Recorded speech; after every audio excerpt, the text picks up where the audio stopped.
அனைவருக்கும் வணக்கம். நான் மாலத்தி.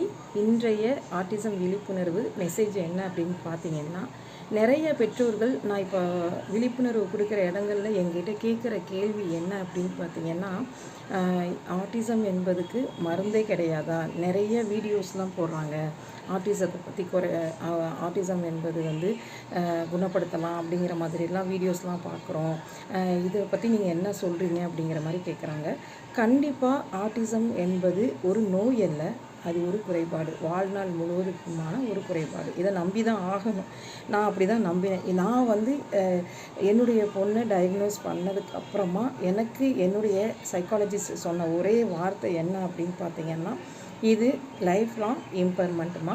நீங்கள் தைரியமாக உங்கள் பொண்ணுக்கு சிறப்பு கல்வியை கொடுப்பதன் மூலமாக கண்டிப்பாக அவங்கள நம்ம சமுதாயத்தில் ஒரு அங்கத்தினராக கொண்டு வர முடியும் அப்படின்னு சொல்லிட்டு தான் எனக்கு சொன்னாங்க. அந்த ஒரு வார்த்தையை தான் நான் ஒரு வேத வாக்குன்னு சொல்லுவாங்க இல்லையா, தெய்வ வாக்குன்னு கூட வச்சுக்கலாம். அந்த மாதிரி தான் இது வரைக்கும் நான் வந்தேன். எந்த ஒரு மருத்துவமும் நான் அவளுக்கு கொடுக்கல. எந்த ஒரு எப்படி சொல்கிறேன்னா மெடிசின்ஸும் அவளுக்கு நான் கொடுக்கல. நான் சிறப்பு கல்வியை மட்டும்தான் பின்பற்றினேன். இன்னும் ஒரு சிலர்லாம் பார்த்திங்கன்னா ஆட்டிஸ்டிக்கை நாங்கள் குணப்படுத்திட்டோம். அவங்க ஜென்ரலாக சாதாரணமாக அவங்க மற்ற குழந்தைங்களோட ஸ்கூலுக்கு போகிறாங்க வராங்கன்னு. தயவுசெய்து இந்த மாதிரின ஒரு சில விஷயங்களெல்லாம் பரப்பாதீங்க.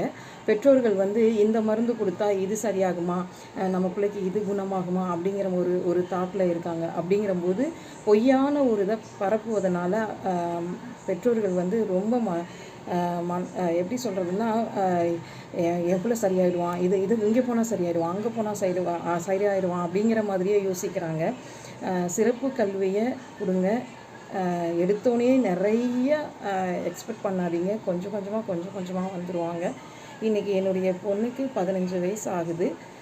இன்ன வரைக்கும் நான் பார்த்திங்கன்னா கொஞ்சம் கூட மனம் தளராமல் கண்டிப்பாக என் பொண்ணுக்கு எல்லா விதத்துலேயும் கொண்டு வருவேன். அவள் இந்த சமுதாயத்தில் ஒரு அங்கத்தினராக இருப்பா அப்படின்னு நான் அவளை வெளியில் கொண்டு வந்தது மிகப்பெரிய விஷயமாக நான் நினைக்கிறேன். இது சாதாரண விஷயமே கிடையாது.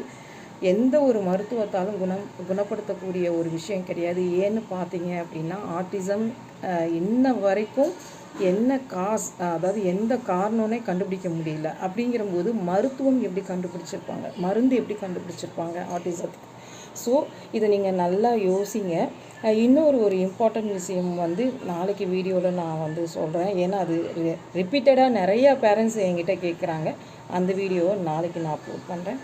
நன்றி, வணக்கம்.